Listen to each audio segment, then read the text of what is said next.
Sanamente es una coproducción de CNN Chile con Fundación Rasmus y Grupo CAP.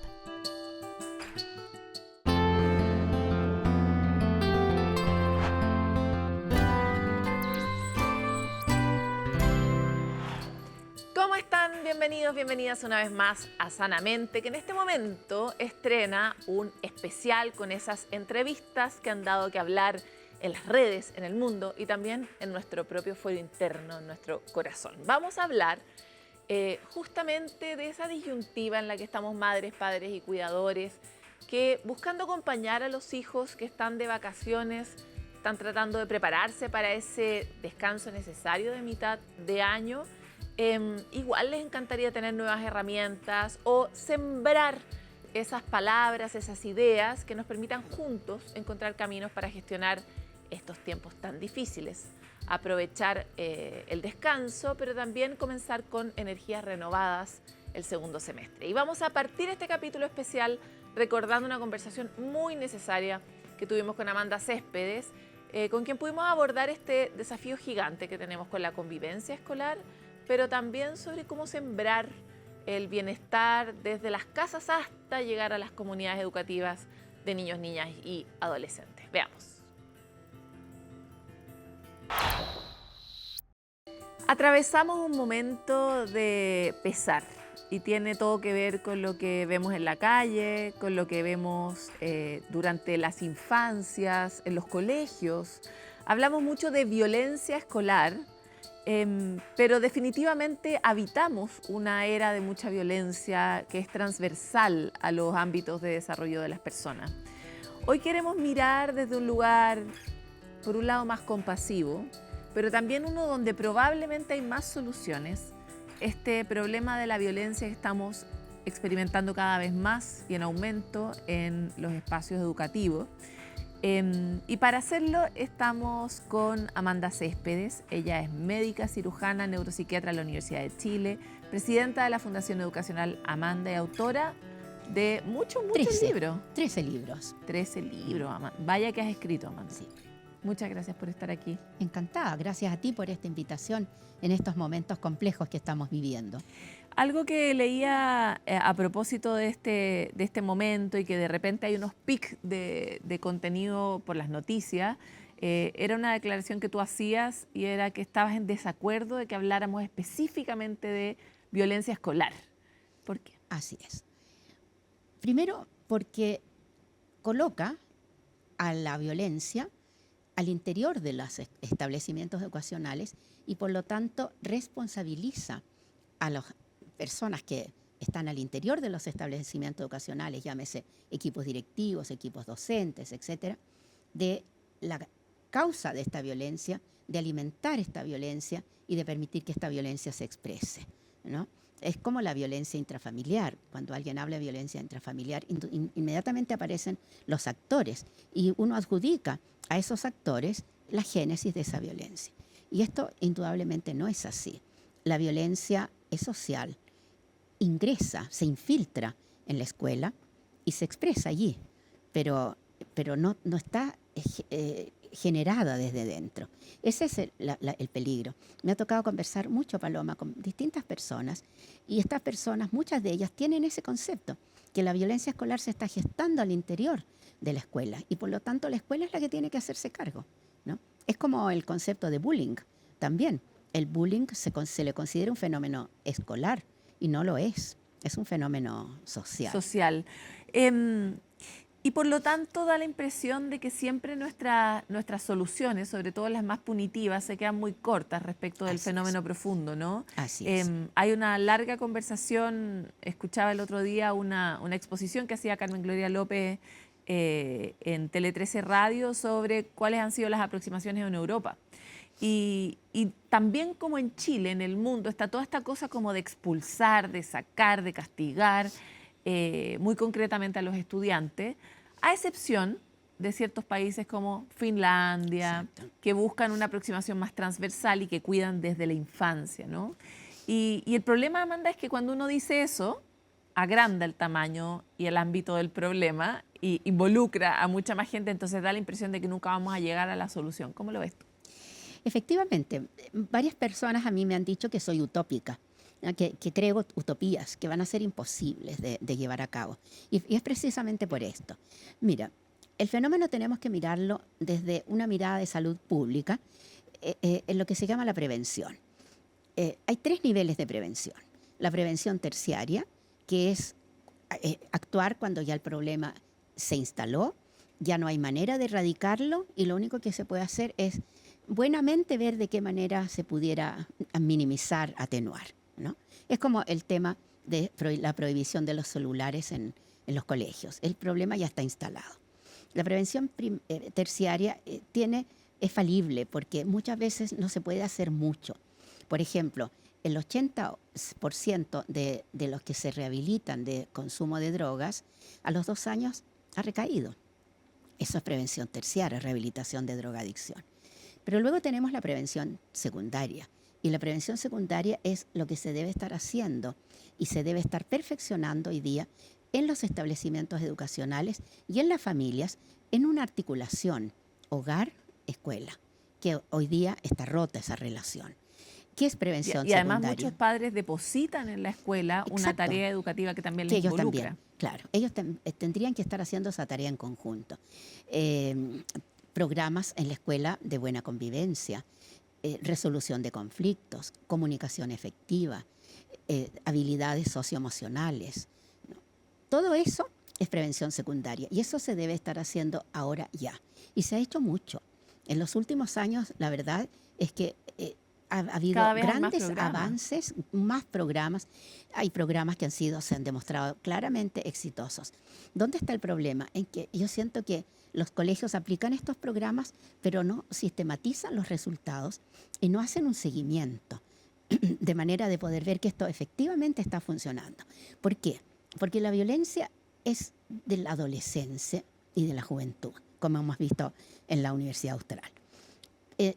Antes de la adolescencia, los chicos comienzan a hacer crecer esta violencia, que todavía no es violencia en forma de conductas agresivas.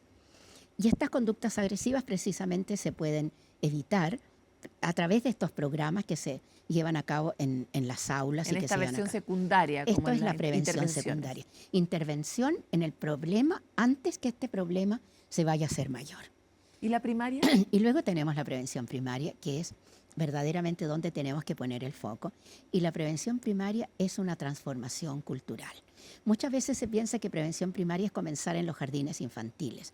Eso también es prevención secundaria. Secundaria, porque Claro. son intervenciones que permiten aminorar los impactos. Justamente, pero la prevención primaria es actuar para hacer una transformación sociocultural radical.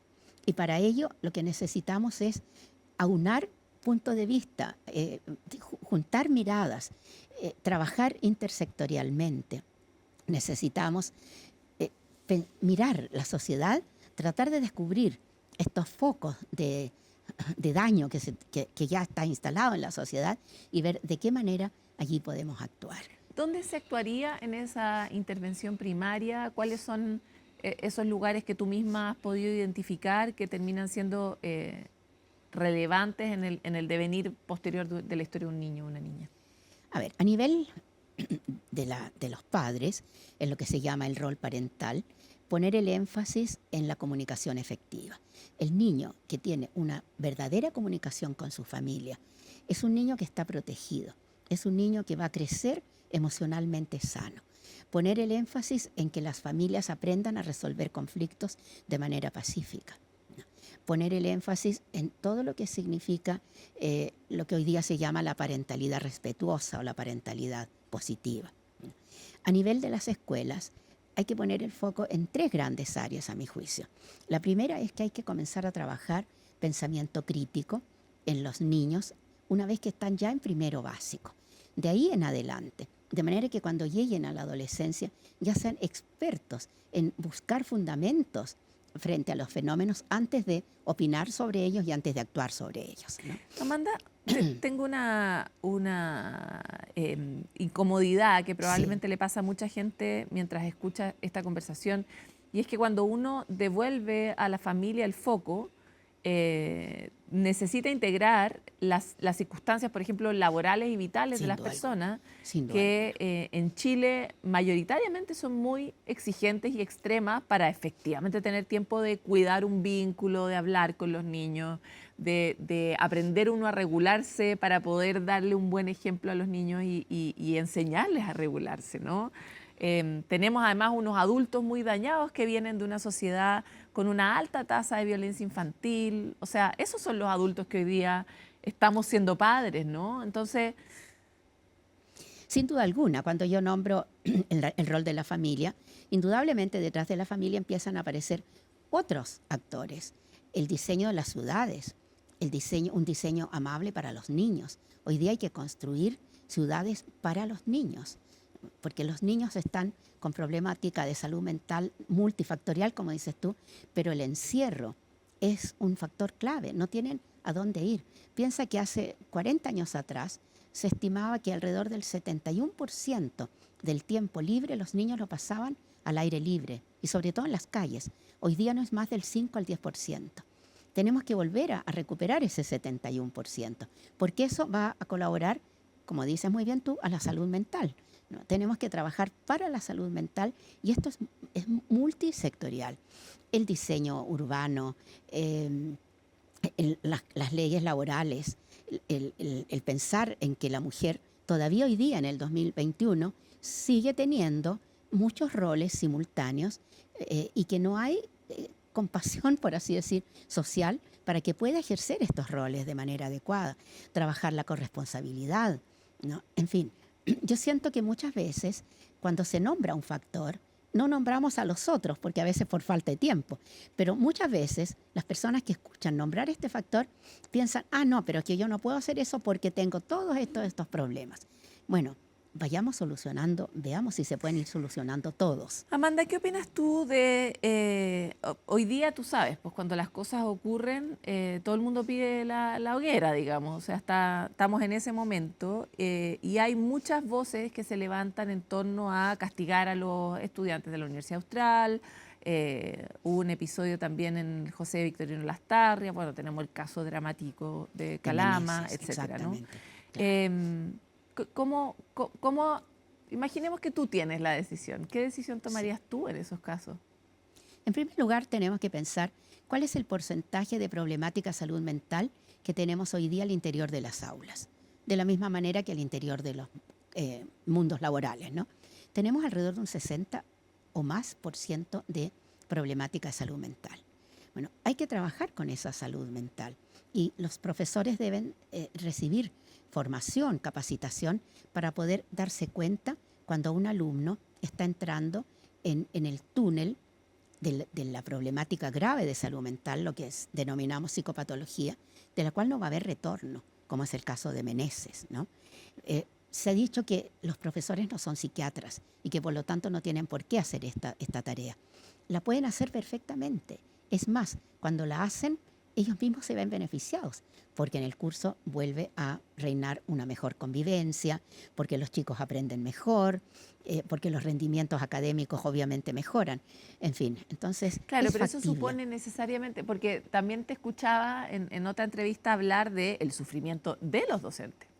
Entonces, ¿significa imaginar la carrera pedagógica de una forma completamente distinta, entregar efectivamente estas herramientas desde el inicio, pero también ese propósito desde el inicio, o bien integrar psicólogos también y psicólogas a los establecimientos?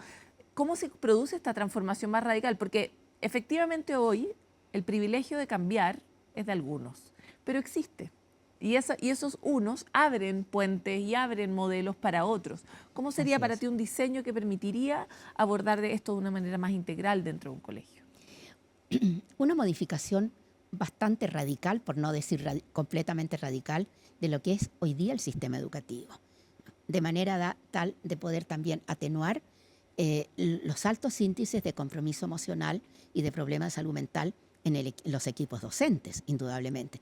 Porque mucho de lo que enferma a los docentes es el diseño actual de la práctica educativa, ¿no? El verse obligados a poner por delante de todos los contenidos. Y son medidos por eso, las planificaciones, la pérdida enorme de tiempo que tienen que hacer en escribir y escribir sobre lo que está ocurriendo en el aula, cuando en realidad ellos tendrían que hacer otra cosa. Estar gestionando emocionalmente. Gestionando emocionalmente. Hay el título de una obra, de una novela de una escritora argentina, Camilla, que dice, los árboles caídos también forman parte del bosque. ¿No? Nosotros pensamos en la Fundación que con una adecuada preparación, los docentes pueden ver a esos árboles caídos y preguntarse antes de que esto llegue a la hoguera, qué es factible hacer con ellos. Y se puede hacer mucho. Y hay muchos establecimientos educacionales en Chile que lo están haciendo y con muy buenos resultados, sobre todo escuelitas pequeñas, no en distintas regiones.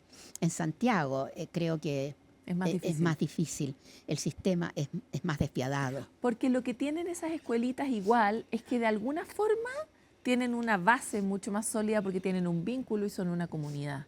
Son dos cosas que cuesta mucho construir en colegios más masivos, ¿no? Tú lo has dicho. La clave, cuando yo decía primero, estábamos hablando de pensamiento crítico, ¿no?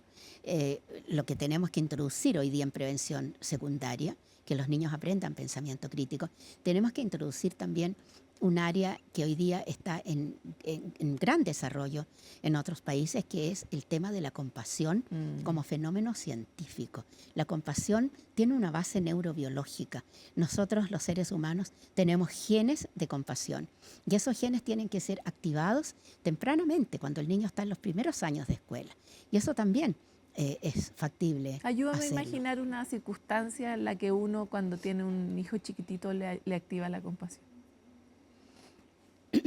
Imaginémonos que va la mamá con el niño pequeño por la calle y ven un perrito abandonado, temblando de frío, famélico, y el niño dice, mamá, mira ese perrito, vamos a la casa, vamos a buscar comida de Bobby y se la damos.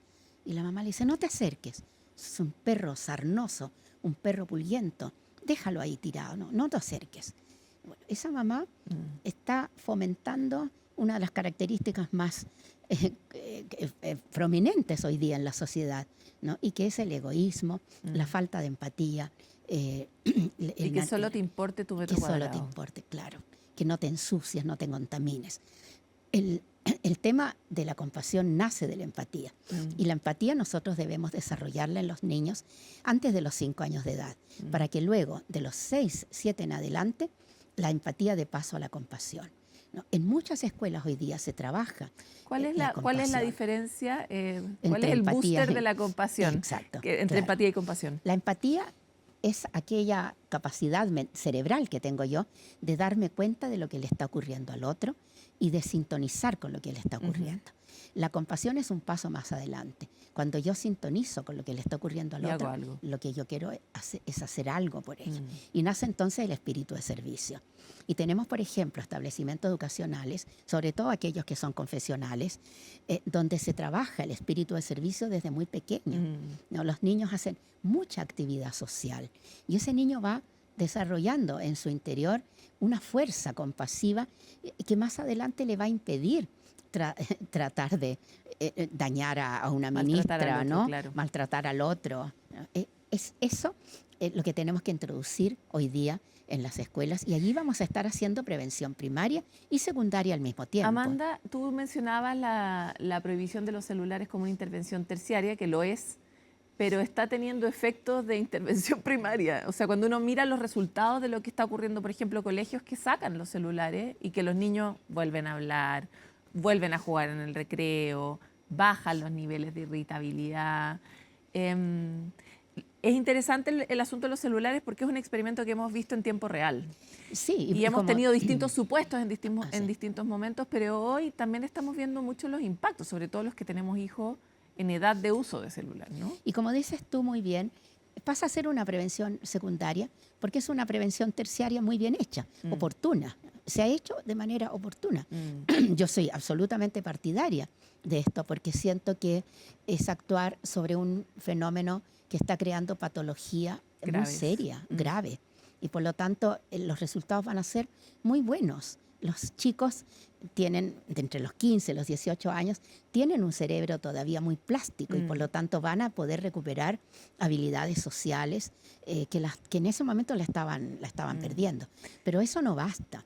Por supuesto. Si pensamos que esa va a ser la solución, no basta. Y volvemos entonces a la mirada sobre la prevención primaria.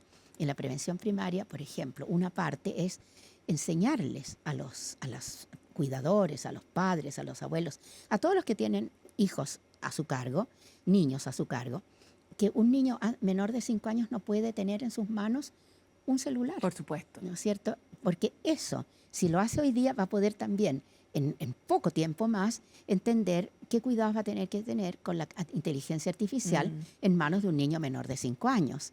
¿No? Que eso ya hoy día está ocurriendo Por supuesto. en muchos lugares. Eso entonces es prevención primaria.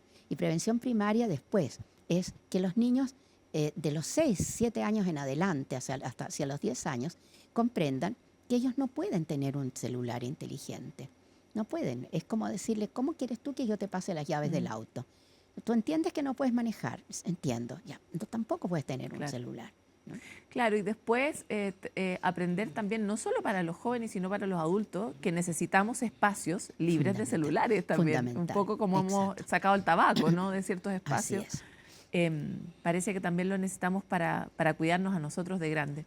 Quisiera avanzar hacia algo que me parece conmovedor,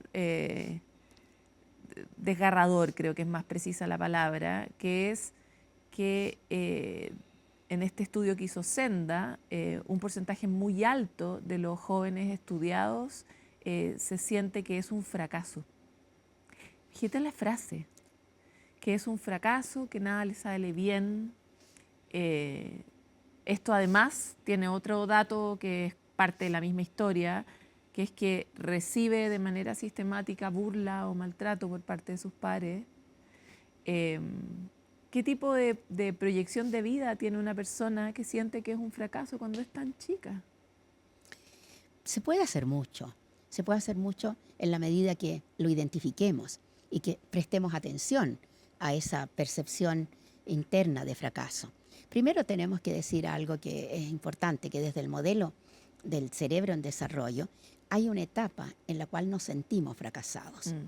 Y esa es en la etapa de la adolescencia media, yo diría entre los 15 y los 18 años, con un punto máximo entre los 16 y medio y los 17. Soy un fracaso. Soy un fracaso porque no me gusta mi aspecto físico, porque veo que los otros tienen éxito social, porque veo que estos otros tienen éxito deportivo, estos otros tienen éxito intelectual. Bueno, ese es un momento crucial, porque es allí donde podemos tenderles la mano y sacarlos y demostrarles, y a veces no toma tanto tiempo, demostrarles que por supuesto que puedes ser una persona exitosa, porque la antítesis de fracaso es éxito, pero mostrarles también cuál es la forma legítima del éxito, ¿no? Porque muchas veces ellos ven el éxito de una manera muy, muy parcial. Es muy triste, pero al mismo tiempo es una invitación, volvemos al tema, a ser compasivos. Amanda, estamos en un momento donde es fácil, sobre todo cuando uno no pertenece a los grupos más afectados, a los padres, uno no tiene niños en edad escolar. Es fácil señalar y decir lo que hay que hacer, ¿no? Pero si entendemos a la violencia como un problema sistémico, todos deberíamos tener un rol en todas las etapas de nuestra vida. Entonces, ¿cuál sería para ti el mensaje para cada uno en su momento respecto de el desarrollo y el crecimiento de los niños y también de la formación de una sociedad que sea menos violenta? En primer lugar, saber que vamos a cambiar la sociedad, a mejorarla, a transformarla, actuando sobre los niños y actuando desde la educación. Y en ese sentido, como yo decía, ampliar el concepto de educación y entenderlo como que nosotros acompañamos a los niños, ya sea de manera permanente, ocasional o esporádica, los acompañamos a florecer. O sea, educación fuera del colegio. Cuando me encuentro con un niño en la calle, cuando estoy con él en la familia. La cajera en el supermercado que se burla de un niño, ¿no? El abuelo que le dice al niño, no seas niñita, que estás llorando y tú eres un hombre. Bueno, todo eso importa y cuenta. Tenemos que hacernos cargo de que cada uno de nosotros lleva consigo dos grandes mochilas pesadas en su espalda. Una es el desconocimiento y la otra son los prejuicios. y que siempre cuando vamos a actuar como educadores tenemos que tener presente, sé algo de lo que yo quiero hacer acá, tengo prejuicios respecto a esto y trabajar eso. Y esto se puede trabajar en forma de autoconocimiento, que no todos lo pueden hacer, pero también se puede trabajar a través de programas, a través de lecturas, a través de orientaciones diversas. Hay mucho que uno puede leer y que puede seguir.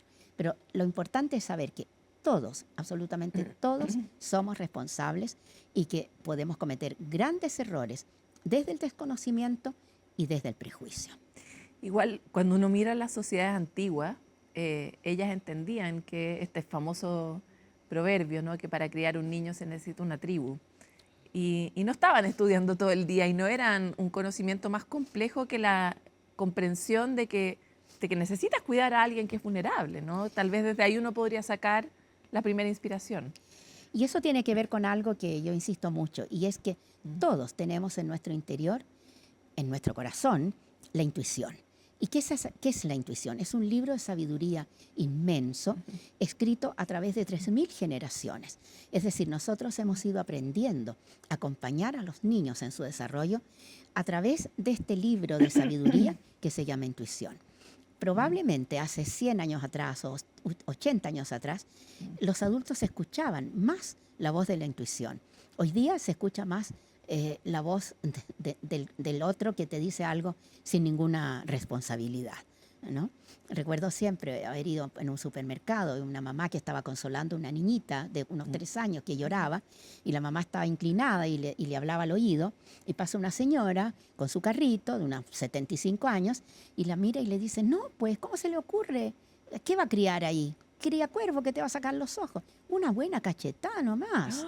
Una buena cachetada y la va a tener derechita. Entonces yo decía, si esta abuela, que lo más probable es que esa abuela se detuviese a pensar, ¿estoy hablando desde el conocimiento o estoy hablando desde la ignorancia y desde el prejuicio? ¿No? Y mucho de las técnicas de crianza que empleamos con los niños, de acompañamiento a los niños, tienen que ver con prejuicios que vienen desde muchas generaciones atrás, heredados, y que no los hemos sometido a juicio. Todos más compasivos, entonces. Todos más compasivos. La compasión es la clave para poder hacer de este mundo un mundo mejor, y tenemos que comenzar ahora. Esta entrevista que acaban de ver se ha convertido en una conversación importante en redes de referencia de cómo podemos tal vez tener a estos sabios, sabias de la educación que nos permitan iluminar mejor las políticas que se están desarrollando dentro de los colegios y también al nivel del Estado para enfrentar el problema de la violencia, que claramente no puede ser solo de la mano de medidas restrictivas, punitivas, con castigos, sino sobre todo abriendo posibilidades que permitan prevenir la violencia que después estamos viendo en las comunidades educativas. Así que ahí, para que la compartan, también está disponible en todas nuestras redes de Sanamente, a través de nuestros sitios. Nosotros vamos a una pausa para que usted encuentre el link y lo reenvíe a quien quiera. Volvemos enseguida.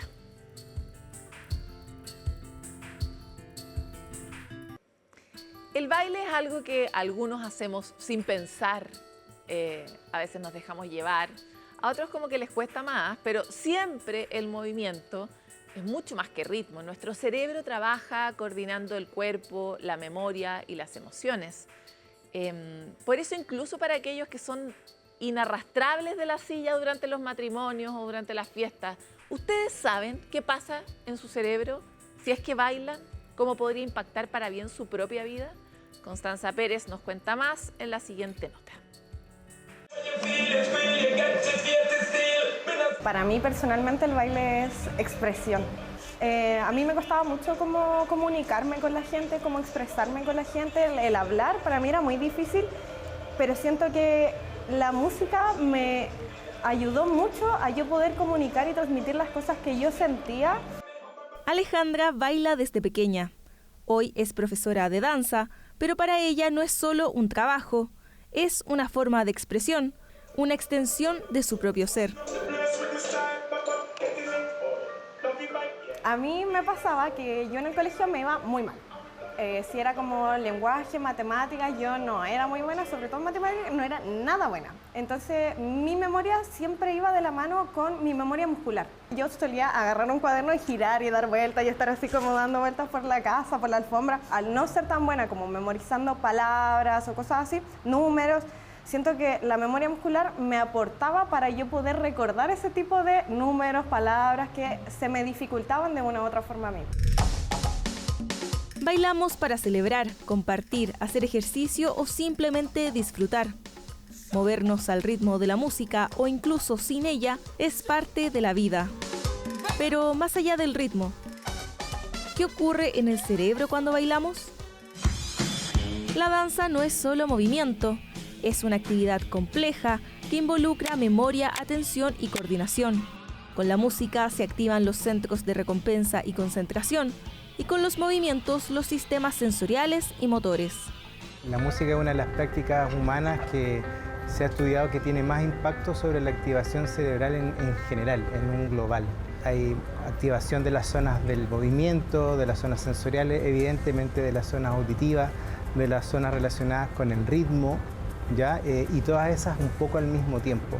También hay una parte muy fuerte como de activación de redes de recompensa, porque en general uno se siente muy bien, ¿cierto? Cuando uno baila, cuando te mueves. Y también hay una parte que, como de la parte emocional y de recuerdos muy importante, ¿cierto? Porque cuando tú bailas quieres expresar algo, ¿verdad? Como que tú cuentas una historia cuando estás bailando una coreografía. Lo interesante en este caso no es que nuestro cerebro se active mucho, digamos, cuando bailamos, sino que obliga a distintas partes del cerebro que se encargan de distintas funciones, como la memoria, la motricidad, la visión, a trabajar de manera conjunta, ¿no? De manera más precisa, vuelve más eficiente la comunicación de estas áreas del cerebro.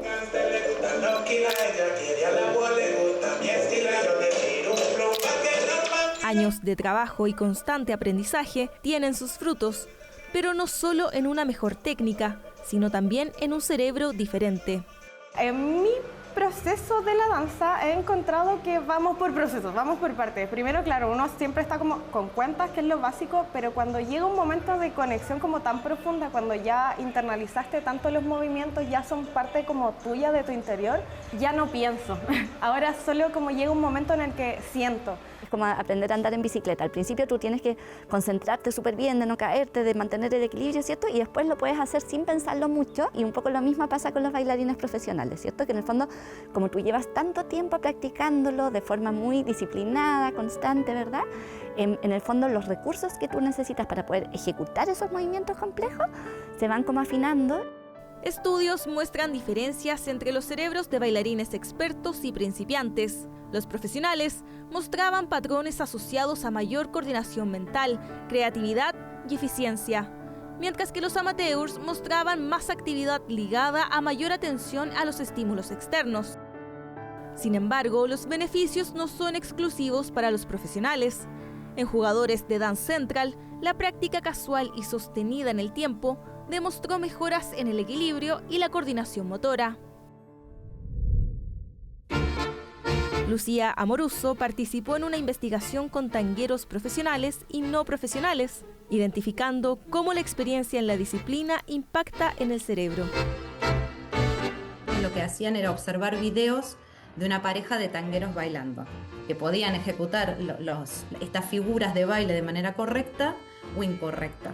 Y lo que se veía era una modulación gradual justamente de la capacidad para predecir y anticiparse al error que podían realizar los otros. El estudio del cerebro en movimiento es reciente, pero nuevas tecnologías están ampliando lo que sabemos. En Chile, el proyecto Soma Bosque, liderado por Claudio Pérez, explora la danza sin música y en conexión con la naturaleza, utilizando un casco para medir la actividad cerebral. El integrar los baños de bosque, ¿cierto? Con un estilo de danza-movimiento como es la danza de contacto e improvisación, apostamos a que fuera una mezcla novedosa, atractiva y que pudiera generar un aprendizaje socioemocional significativo. Pero luego viene lo más interesante, que es probar si esa mezcla realmente genera un impacto en tus indicadores neurofisiológicos. porque bailar de a dos o más también es especial en sí mismo. Provoca la activación cerebral en regiones asociadas con la empatía y con la cognición social. Trato de ver la danza como una forma de expresión, como un diálogo, donde uno tiende a tener conversaciones. Es una forma de conectar y como dialogar con otra gente sin usar necesariamente como las palabras de por medio. Bailar a lo largo de la vida puede contribuir incluso a una mejor vejez. Hoy se estudia como terapia complementaria para enfermedades como el Parkinson, la que podría mejorar el equilibrio y la movilidad en personas mayores. Aquellas personas que bailan tango de manera sostenida mostraban cerebros más jóvenes que lo que su edad cronológica indicaba para esos cerebros. Entonces sí, yo creo que hay un potencial en la danza en términos terapéuticos. Toda actividad que te ayude a coordinar contigo mismo y con otros y estar más atento a diferentes estímulos, etcétera, es algo que a la larga en general va a tener un impacto muy positivo en tu trayectoria de desarrollo. La danza fortalece el cerebro, así que cuando suene esta canción que te gusta, suéltate y baila, porque cada paso no solo se siente bien, también te transforma por dentro.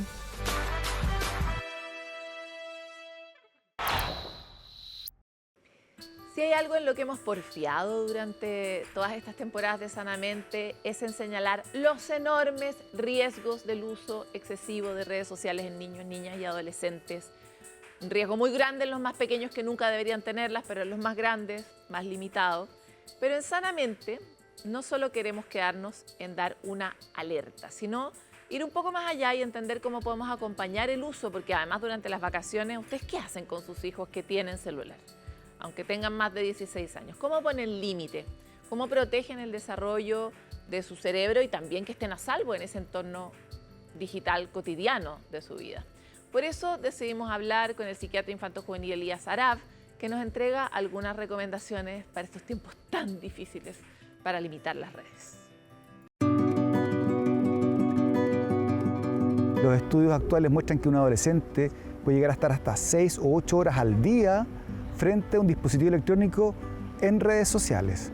Y el uso excesivo está asociado a depresión, ansiedad, problemas de sueño, desregulación emocional y todo lo otro que tiene que ver con los trastornos de la conducta alimentaria, en el fondo, por la búsqueda de un cuerpo perfecto, una silueta perfecta, y empiezan muchas veces los adolescentes a crear identidades paralelas, o sea, tratan de mostrarse de una manera que realmente no son, en vez de trabajar por ir construyendo esas propias habilidades. El estar desconectado tiene muchísimos más beneficios que los que estás conectado. Una pregunta importante de los papás es como, pero es que si no tiene redes sociales se va a quedar fuera.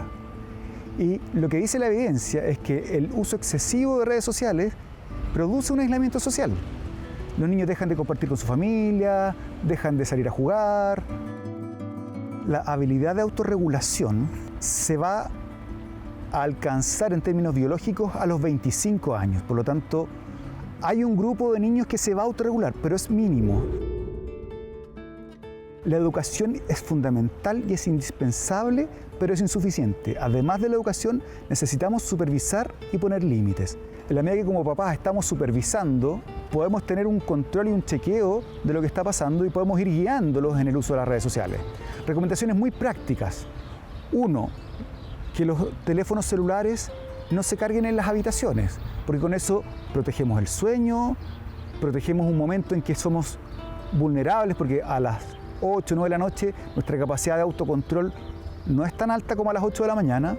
Segundo, que hayan espacios en la casa libres de dispositivos electrónicos, por ejemplo, los horarios de comida, los momentos en que estamos juntos, idealmente que cuando los niños o los adolescentes tienen que estudiar o tienen que hacer algún trabajo, también es importante que dejen el teléfono lejos o apagado, porque cada vez que reciben una notificación se distraen. Y uno pudiese hacer acuerdos o supervisiones no diarias, semanales. Por ejemplo, ya, el objetivo de esta semana es que reduzcas tu tiempo en pantalla de 8 inicialmente, ya, bajemos a 4. Dejemos de que el teléfono sea parte de nuestro cuerpo y mientras más tardía sea la exposición a eso, más preparados están los niños porque pudieron desarrollar las áreas necesarias para poder enfrentar estos desafíos. Tenemos que ser conscientes de los daños que producen para poder darle justamente a niños y adolescentes lo que ellos requieren para poder desarrollarse adecuadamente.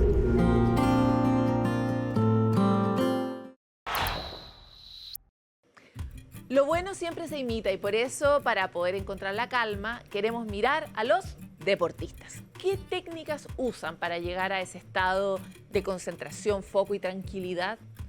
Lo revisamos en la siguiente animación. ¿Te has fijado que en los Juegos Olímpicos los atletas parecen congelar el mundo antes de competir? Fijan la mirada en un punto, repiten movimientos con las manos o respiran profundamente, haciéndonos sentir que los segundos pasan más lento, justo antes de demostrar sus superpoderes. Estos no son movimientos espontáneos, sino técnicas para activar la corteza prefrontal y tomar control de la amígdala cerebral, la zona del miedo y la defensa, evitando que ésta interfiera e impida pensar claramente. Al enfocar la mirada, el cerebro reduce el ruido mental, por eso este gesto estabiliza el foco y silencia la duda. Por otra parte, los anclajes físicos, es decir, gestos repetidos como mover los dedos, activan estados de máximo rendimiento. El lenguaje también es una de sus herramientas. Por ejemplo, se hablan por su nombre en momentos críticos. Juan, mantén los brazos alineados. Esta autoinstrucción en tercera persona ayuda a crear distancia del error y mejora el autocontrol. Estas técnicas, por supuesto, junto con el entrenamiento diario, les ayudan a convertirse en superhumanos y llevar su rendimiento al siguiente nivel. Pero también pueden ayudarte en tu día a día, permitiéndote mantener el control bajo presión, que puedas sufrir menos y sacar lo mejor de ti, y así te vuelvas el superhéroe de tu vida. Vamos a ir a una pausa, pero volvemos con mucho más de Sanamente, así que quédese en compañía de CNN Chile.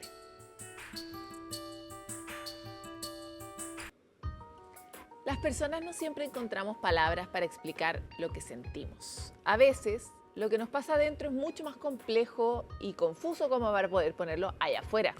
Pero, ¿qué tal si en vez de decirlo, lo dibujáramos? Hoy queremos contarles la historia de una ilustradora que a través de una jirafa está ayudando a otros a mirarse y a entenderse un poco más. ¿Cómo? Matías Sandoval nos cuenta en la siguiente nota. Hay personas que te escriben cuando tienen tiempo y hay otras que sacan el tiempo para escribirte. Una jirafa rosada y con lentes, que analiza a los humanos, cuestiona sus emociones y con humor e ironía los enfrenta a sus propias contradicciones. Una terapeuta poco convencional que no busca dar respuestas, sino más bien hacer preguntas.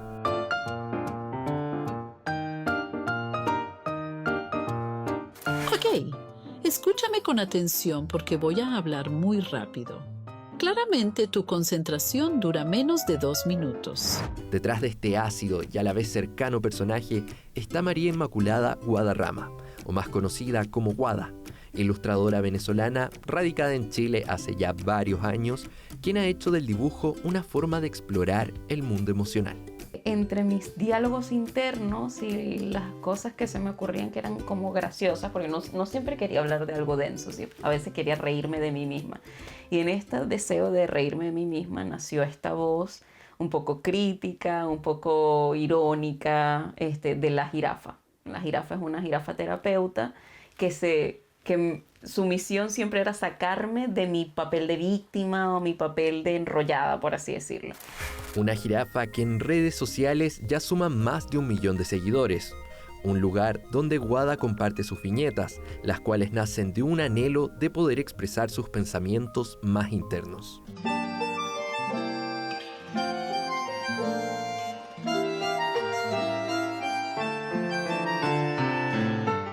Porque en sus dibujos no solo encontramos personajes, también hay preguntas, contradicciones y emociones que muchas veces son difíciles de poner en palabras. Yo comencé a hacerlo como una especie de terapia, la verdad.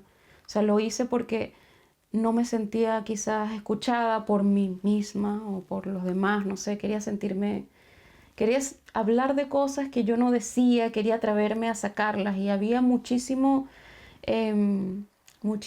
catarsis en el hecho de primero pensarlo, el boceto, la escritura, el dibujo y luego al final del proceso compartirlo. Tú sientes que al compartirlo cumplió esa función, ya no es un dolor interno individual, es algo que si alguien lo vio y conectó y dijo, wow, me pasó, y cuentan sus historias en los comentarios, yo digo, bueno, ya, o sea, no me siento sola, o sea, es como algo increíblemente sanador. Un proceso que va desde la idea, al boceto, al dibujo y finalmente a compartirlo. Un recorrido que no solamente transforma la obra, también transforma a quien la crea. Y en ese ejercicio tan íntimo ocurre algo inesperado. Otras personas comienzan a verse reflejadas. Enamorada de tus dibujos desde hace años. Te abrazo tanto, vi el primer cómic cuando uno de mis mellizos no lo logró y el otro se aferraba por vivir. Es tal cual lo cuentas, y también es cierto que hay que soltar y confiar. Lo lograste, quedó hermoso, identificado totalmente. Wow, justo me siento así en estos días. Si tú estás scrolleando en redes sociales y te encuentras con un relato y ese relato te recuerda un poco a algo que tú viviste pero no tenías palabras para explicarlo, pero lo ves en dibujo, eso te hace sentir un poquito acompañada y pues conectas con eso, y siento que eso ha pasado mucho con el trabajo.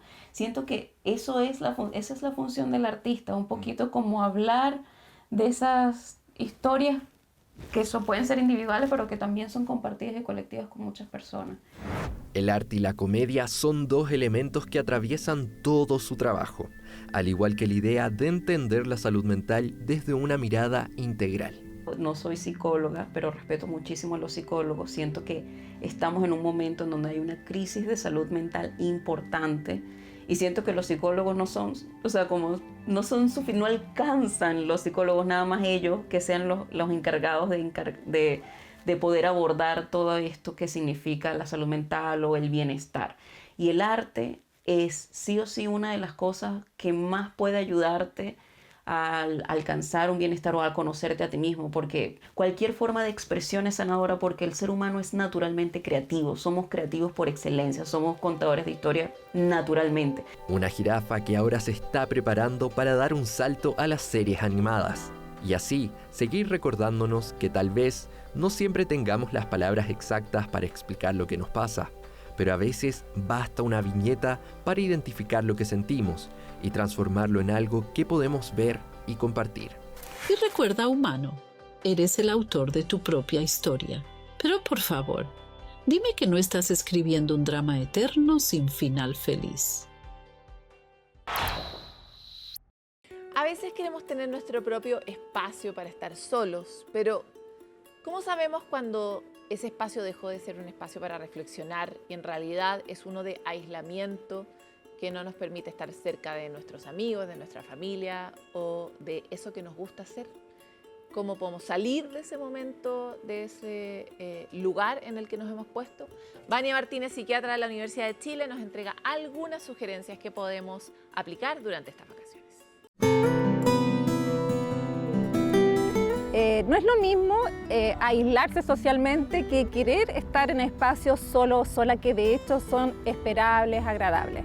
Estar solo o sola puede darse cuando uno necesita un espacio para pensar, para reflexionar, y las emociones involucradas pueden ser muchas. O sea, uno puede estar solo o sola de manera agradable, disfrutando. Hablamos entonces de aislamiento social, cuando la persona reiteradamente está dejando de hacer cosas que antes le gustaban, no disfruta entonces estar en compañía, incluso puede acompañarse, por ejemplo, de descuido de su aspecto personal y por lo tanto con eso no contactarse también con otras personas. Estamos hablando de una situación que no es agradable, que yo estoy dejando de juntarme con personas porque no quiero estar con otras personas, porque no quiero hacer actividades, y ahí puede estar involucrada, por ejemplo, síntomas de tristeza más profunda, relacionarse con trastornos del ánimo como una depresión o también con síntomas de ansiedad. Las personas que se están aislando socialmente tienen una menor red de apoyo, no son capaces de estar compartiendo lo que están viviendo con otras personas, y este aislamiento entonces se va acompañando de más síntomas que pueden involucrar tanto la salud mental como la salud física. Por ejemplo, la persona al dejar de salir también está haciendo probablemente menos actividad física, lo que repercute también en la salud. Lo que tenemos que buscar es cortar ese círculo y darnos energía para hacer algunas actividades. No partir por las cosas más grandes ni juntarme con tanta gente, tal vez con una persona de confianza vamos a tomarnos un té, un café, compartir un momento agradable. O vamos a dar una vuelta a la manzana o a un lugar donde un parque, por ejemplo, a compartir con algunas otras personas. Tiene que ser algo paulatino, no tiene que ser algo abrupto ni tampoco con mucha gente. Por ejemplo, un cine, un mall, un espectáculo puede ser demasiado agobiante para las personas que necesitan volver a reincorporarse. Un gran factor protector para la salud mental es la conexión con otras personas, los vínculos que tenemos con otras personas. Pertenecer a una comunidad, el apoyarnos unos a otros, son factores que ayudan a tener una mejor salud mental y un mejor bienestar.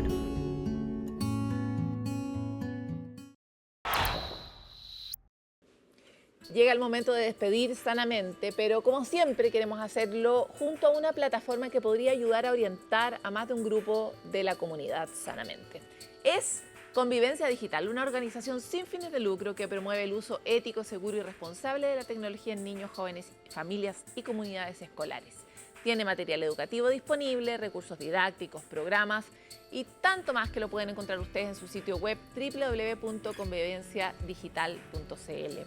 Estamos en una época muy desafiante para cuidar el espacio de los colegios, pero ese espacio nos necesita a todos y a todas, por supuesto a la comunidad escolar, pero a los padres y a las madres que a veces nos cuesta mucho participar de los grupos de WhatsApp, de las actividades del colegio, de las cosas voluntarias que hay que hacer para estar realmente involucrado y sin embargo esa inversión es crítica para el bienestar y el cuidado de los niños y las niñas. Así que los invitamos a ser parte, aunque cueste. Es un tiempo que se invierte hoy, pero que sin duda da frutos a nosotros y a la sociedad en general en el futuro. Nos vamos a ir en este capítulo de Sanamente. Siempre está disponible todo nuestro contenido a través de las redes, en nuestro sitio de YouTube. Y también tratamos de compartir mucho a través de la cuenta de Instagram de CNN Chile y de Futuro 360. Los invitamos a todos a que sigan haciendo crecer esta comunidad de Sanamente y nos vemos muy pronto en el siguiente capítulo.